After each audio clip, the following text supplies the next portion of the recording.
చేస్తాడు మీ hero. Will he give up? గాయపడిన సింహం నుంచి వచ్చే శ్వాస కర్చన కన్నా భయంకరంగా ఉంటుంది. 2000 years later.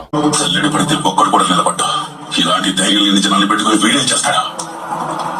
అవును సార్, మీరన్నట్టే మాకు ధైర్యం ఉండేది కాదు, శక్తి ఉండేది కాదు, నమ్మకము ఉండేది కాదు. చావు మా మీద గంతులు అని ఒకడు అడ్డం నిలబడ్డాడని వాడి కాయి ముందు కళ్ళు నరికాడు కదా. ఆ తర్వాత సాగు మీద మేము గంతులేసాం. వాడు కత్తి విసిరిన వేగానికి ఒక గాలి పుట్టింది సార్.